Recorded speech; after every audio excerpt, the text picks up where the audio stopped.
if we are only going to look at things that need a revisit, you are wiping me out of this country's history.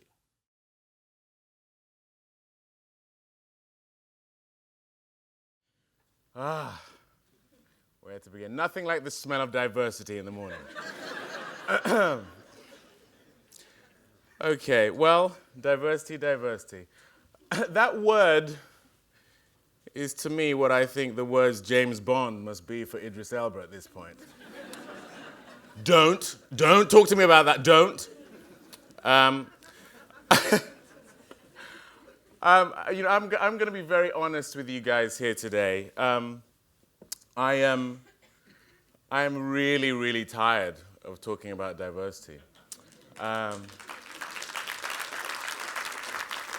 That's just me bringing the real this morning.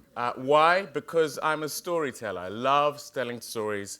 I love being a filmmaker. And these talks take energy and time away from what I really love to do. Before going on the press tour for these two films, A United Kingdom and Queen of Cartway, I decided I'm just going to look at some interviews that people who I really admire, actors I really admire, what they get to talk about when they've got a film coming out. So I watched interviews with Daniel Day-Lewis, Michael Fassbender. They get to talk about their movie. They get to talk about what it was like to work with the director, why they picked the script, funny anecdotes on the set. Within about 3 minutes of any interview I'm doing, David, we've got to talk about diversity. And my heart dies a little every time. But it's actually a perfect time for me to talk about this subject because exactly 10 years ago, I was here at the London Film Festival with another film. And it was the opening film of the London Film Festival. It was The Last King of Scotland. And it was another African story like A United Kingdom, like Queen of Cartway, but a very different sort of African story. And in many ways, then and now, that was 2006, obviously we're in 2016, those 10 years bookend what I've been asked to talk about here today. The question was, are there better opportunities for black actors, black British actors in the US as opposed to the UK? Duh. Is the first thing I think when I'm asked that question. But let me walk you through the duh of it all. There are 3 words I want to talk about today. One of them is bias, another is perspective, and then the third one is intention. Bias is something we all have. We all have it. To be human is to be biased. The problem with talking about diversity is the captains of industry often think that you are calling them racist when you are talking about representation. The fact that I want to be represented and in some way you feel like I'm saying you don't allow me to be represented makes you feel like I'm personally saying you are racist. That is so far from the truth. Bias, in my view, is exemplified in the fact that about 9 out of 10 of every person who stops me in the street, having seen work that I've done, is a black person. Why is that, you may ask? I know exactly why. Because they are the center of their own life. They are the protagonist in their own story, and so therefore, when they see a reflection of themselves on screen, they instantaneously gravitate towards it. It's their bias. Because when they see me, they see themselves. And that's what it is to be human. That's fine. That's not racist. That's not bad. My bias growing up was anytime I saw a black actor on TV, and this was even before I decided I wanted to be an actor. I remember formatively in the mid-90s seeing Lenny James in a BBC series called Civvies. And it was formative for me because he wasn't playing a black man per se. He was playing a human being. He was playing a soldier who was struggling with adapting to life after his deployment. And I saw a reflection of myself, not because I had been in the army or anything like that. I just saw a human being. Believe it or not, when I get out of bed, the first thing I think is not, wow, I'm black. It's true. And in that character, I saw Lenny playing someone who was a human being.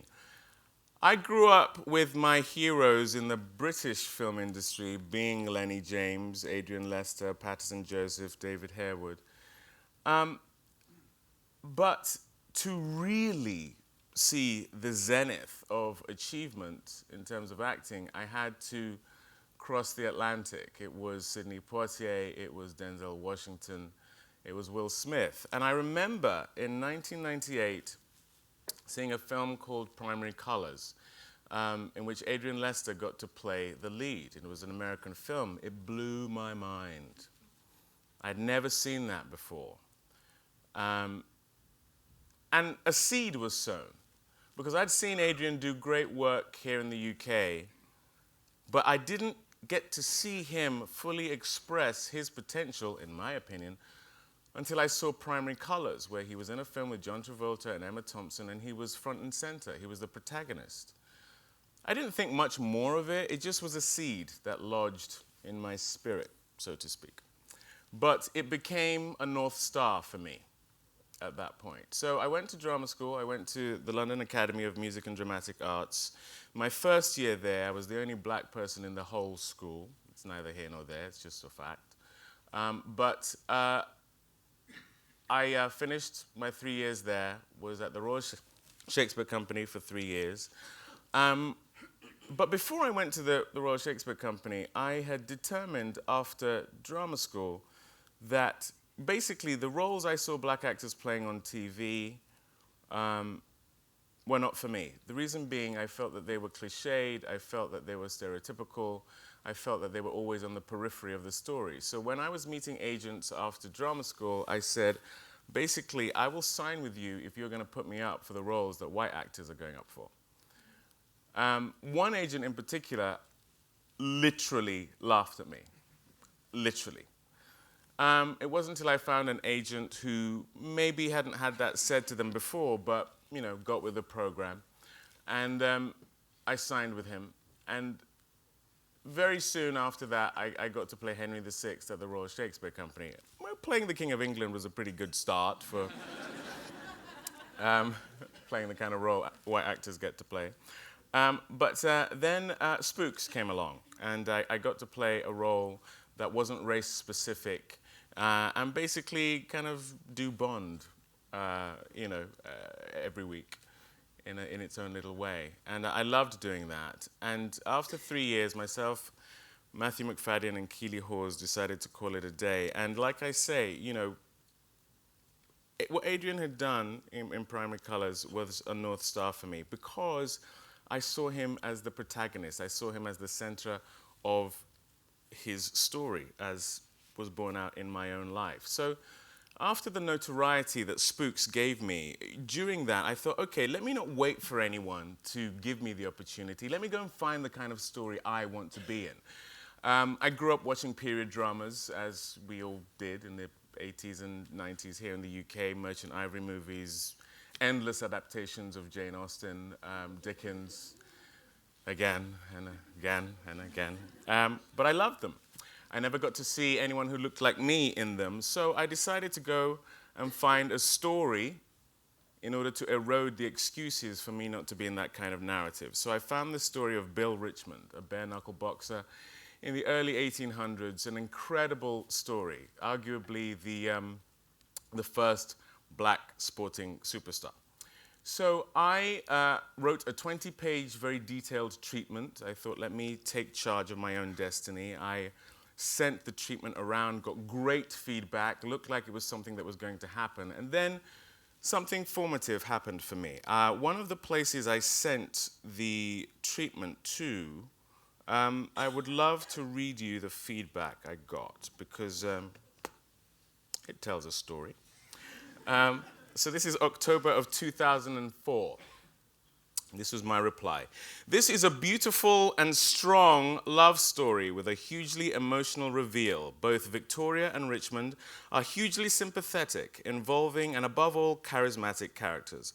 Visually, this could be fantastic. The period backdrop is of course very seductive, but coupled with the energy of the world of boxing, this could make this a compelling drama.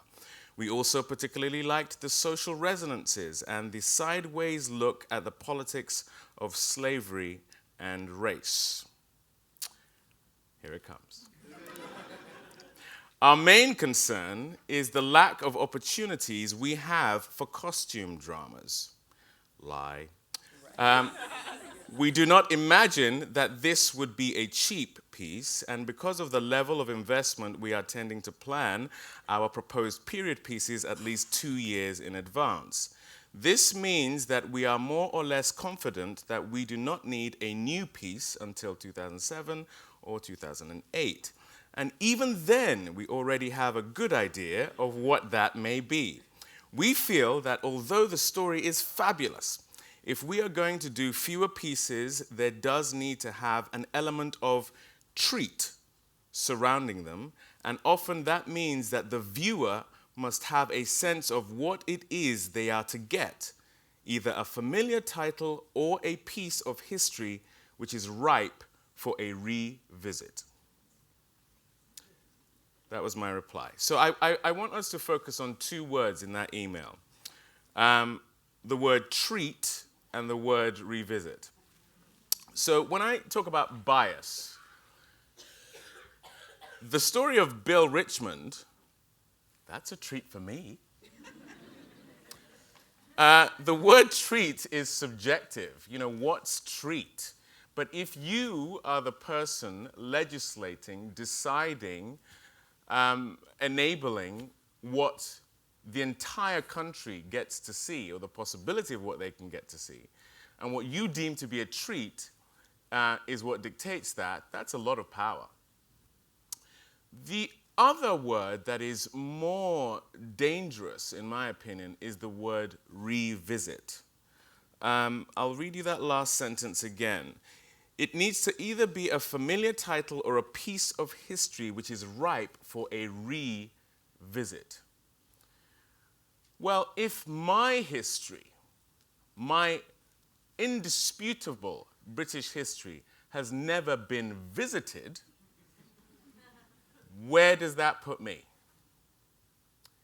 If we are only going to look at things that need a revisit, you are wiping me out of this country's history. That's unacceptable to me. All of us in here, I'm sure, have faced rejection. You know, writing a 20-page treatment and sending it in and hoping it gets made, you have to be prepared for the fact that not everyone is going to make your film, make your show, whatever. That's fine. It's the reasons given that were very troubling to me. Another seed was sown. The seed that was sown at that point was that my story would never get told in this country.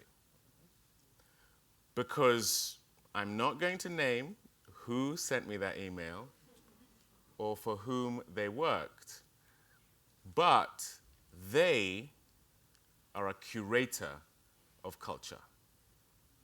And they subconsciously, not because they're racist, but because of their bias as to what they deem to be important, what they deem to be worthy of a revisit, were whitewashing me out of my own history. As a person of Nigerian descent, as a West African, as a proud African, but also as a very proud Brit, I know that black people's history in this country did not start with the Windrush. We have been here for centuries. And that's why I wanted to see the story of Bill Richmond told. He built a boxing gym that was only razed to the ground because they needed to build Nelson's column. I think that would be a treat. Okay, so I want to talk about perspective. After that incident in my life, like I say, that was where the seeds were sown, where I thought, okay, I'm going to have to switch things up here. But another a couple of formative things happened. I did a film, as I mentioned before, The Last King of Scotland, and had an amazing time doing that film. But the interesting thing on that film was that it was written by Giles Foden, who had grown up in Malawi. And when I read that script, even though people may not think it now immediately, the protagonist of that film is James McAvoy's character, the Scottish doctor. In the script, Idi Amin was very much a supporting character. The fact that Forest Whitaker went on to win Best Actor would have been inconceivable at script stage. Giles, in his novel, wrote his own perspective, quite rightly so. They say to writers, write what you know. Kevin MacDonald directed that film, and like I say, James McAvoy was the protagonist. The sheer force, and I can tell you this because I was there, the sheer force of Forest Whitaker's performance is what meant that film had to be recalibrated in the edit, and the power of the story meant that you cannot think of that film and think of Forest Whitaker as a peripheral character. But at the writing stage of the book and of the script, the perspectives were white, and that baked itself into the nature of the piece. There's nothing wrong with that. Giles Foden isn't racist. Kevin MacDonald isn't racist. They're just doing what I would do, which is to place myself at the center of the narrative. So that's fine, great movie. But Forest came to the fore because there is a world in which Idi Amin is the protagonist. I did another film called The Help. It was a novel written by Catherine Stockett, and Tate Taylor wrote it. Catherine, basically in that book, was writing about her experiences of growing up in the South and the maids that she had and loved. And you see that in the film. Emma Stone is the lead of that movie. She is the protagonist. In the script, that was very, very clear. When you watch the film, what you come away with, I would argue, is Viola Davis and Octavia Spencer. That was reflected in the accolades they drew. Again, perspective. The filmmakers were white. The lady who wrote it was writing her own experience. That's fine. That's her bias. That's her perspective. I would do the same. But the interesting thing, being part of those two films, is it taught me something. That you can have the same story come at from several different angles. But it's very clear that it's who gets to tell the story that dictates what the story is. While this was all going on, the reason I got cast as the preacher in The Help is because Lee Daniels had cast me as Dr. King in 2010. We made The Help in 2011. I literally got a call from Tate Taylor with him saying, oh, you've just been cast as Dr. King. We have a kind of a preachy role in this one. Do you want to come and just practice? That's literally what he said. So I went and practiced being a preacher. But Selma came into my life in 2007, soon after moving to the to the US.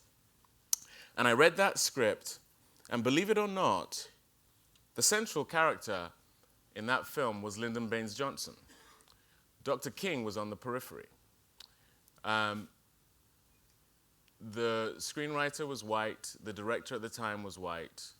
I think all the producers at that point were white. They were doing what I would do. Their perspective, their bias. That film went through 2 white male directors, then a black director, male director, then it went to Lee Daniels. I watched that film transform from a development point of view from being Lyndon Johnson's perspective to Dr. King's perspective through his gaze. That was very interesting to me. And in my opinion, The only American who has a holiday named after him in the 20th century is probably worthy of being the center of the story, in my opinion. And Lee, thankfully, shared my perspective. Lee and I went on and did The Butler because Selma continued to prove to be a very difficult film to get off the ground. I had done a film called Middle of Nowhere with Ava DuVernay, and we made that film for $200,000. And she went on to win several awards, and I felt very clearly that I had just had the opportunity to work with a genius. I went to the producers of Selma when Lee walked away from the project, and I said, I found who has to direct Selma. And they said, okay, what have they done? What has he done? And I said, well, she has directed this film, Middle of Nowhere. She just won Best Director at Sundance. And I think she's perfect for it. Her father was actually born between Selma and Montgomery, where our film takes place. They said, okay, what was the budget on Middle of Nowhere? I said it was $200,000. Oh, no, we can't do that. I said, hold on. Watch the film. They watched the film. They could see that she was incredibly talented. I could go into all sorts of stories about the challenges we faced. Needless to say, she ended up being the director of Selma. And I watched again as the perspective of that film shifted. Initially, my interactions, for anyone who's seen the film, my interactions with Coretta Scott King, my wife in the film, was only a phone call. We never actually met in the script that existed before Ava came along. Ava came along and brought her perspective to the film. The women characters gained in dimension. Dr. King went from being an oratory, political mouthpiece to a flesh and blood husband, father, friend, someone who was at times sure, at times unsure, someone I could relate to, in other words. That was her perspective that she brought to it. She took that film from a political movie to something that, when I speak to people about that film now, the thing that they say that is most touching to me is, man, I felt like I met Dr. King. When you're playing one of these historical figures, the last thing you want to do is play an icon. That's impossible. You have to play a human being. She humanized that character. So what happened to me through that experience is I had been the beneficiary of a perspective that lined up with mine. I had seen a female director come along and, in my opinion, better anything that had come before. And what that helped me do is segue into what I also feel we have to do here, which is intention. Why, if women constitute 50% of the population, is the fact that Ava DuVernay, as a woman, and you shrink that further if it's, you know, a woman of color, directing this film is so anomalous, so rare. I have to do something about this. So I followed Selma with a film I produced called 5 Nights in Maine that a female director directed. I then did Mira Nair's Queen of Katwe, and then I fought for Amma Asante to direct A United Kingdom, because I am very cognizant of the fact that, as it pertains to diversity, if you are not part of the solution, trust me, my friend, you are part of the problem.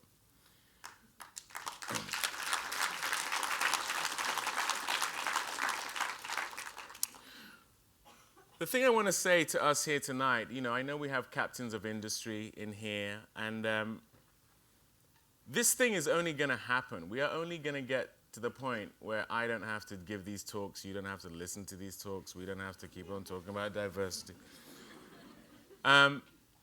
If we actually start to do diversity, and the only way that's going to happen is if the demographics of the decision makers changes. I segued from being a cog in a wheel to a decision maker.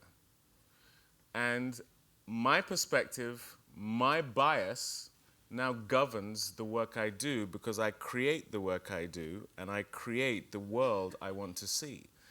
When I was about to do Queen of Cartway, I had done Selma, and my kids, two of whom are here today, watched me playing Dr. King on set. They had seen me as the protagonist. They had seen me at the center of a narrative. I told my eldest son, Asher, he's 14 now, he's going to be 15 on Monday. Oh, baby. But he was 12 at the time, and I told him I was going to be doing this Disney film called The Queen of Cartway. And the first thing he said to me is, "Oh, wow, Daddy, are you going to be playing the best friend?"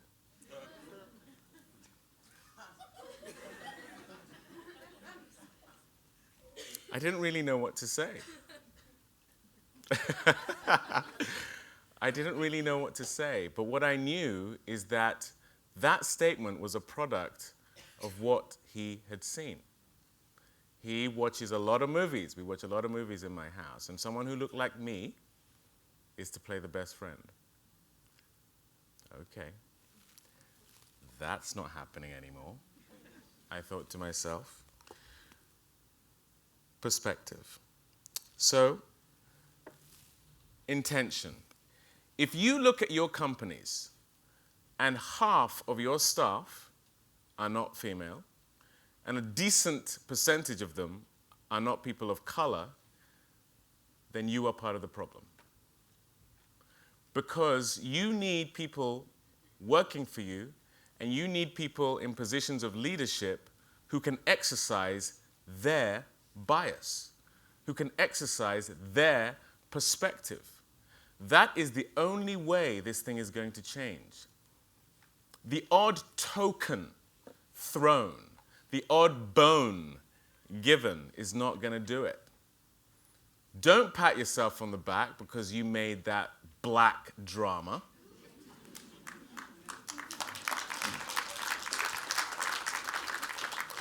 Bully for you.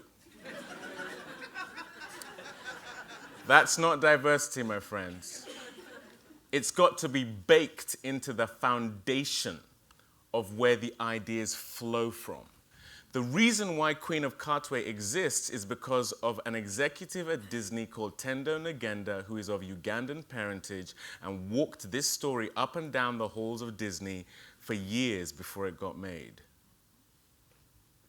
Queen of Cartway would not exist without him having a power position in that company.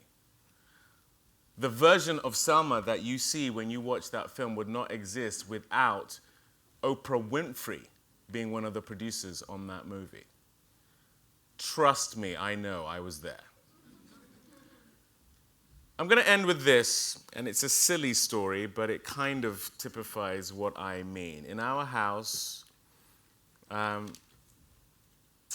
a very close family. I have 4 kids. I have a lovely wife. I grew up drinking cow's milk, as most of us, I imagine, do or did. My wife became lactose intolerant after having babies. This is going somewhere, by the way.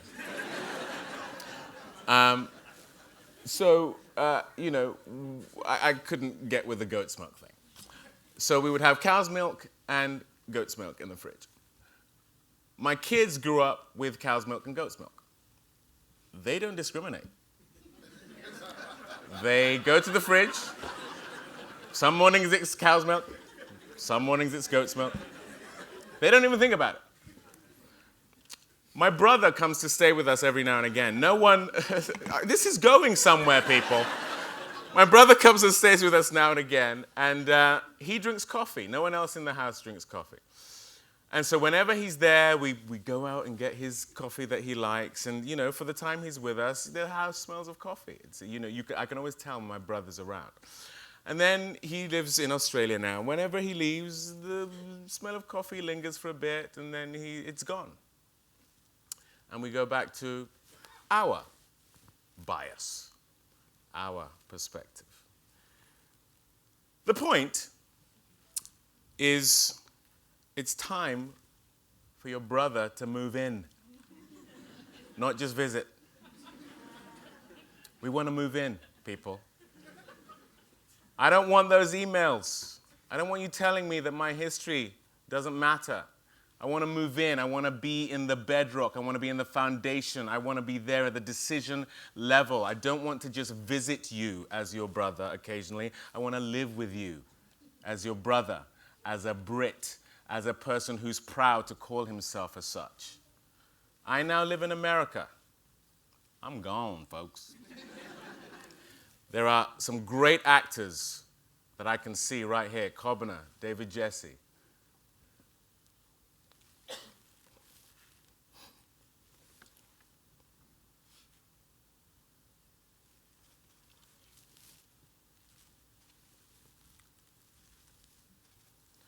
I've had these two guys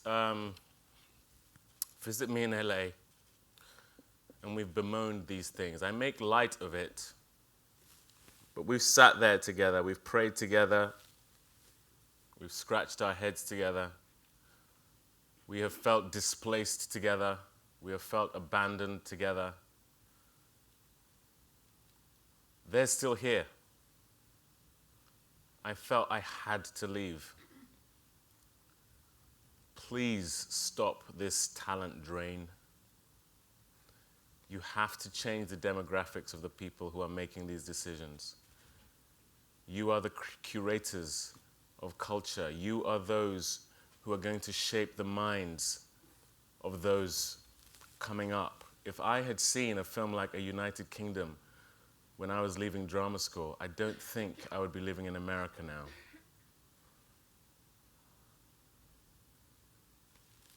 Having said all of this, I want to commend companies like Pathé, like Film 4, the BFI. Pathé made Selma. They made Pride, they made Suffragette, they made Mandela. They are doing diversity. I, as an individual, am doing diversity. Over to you.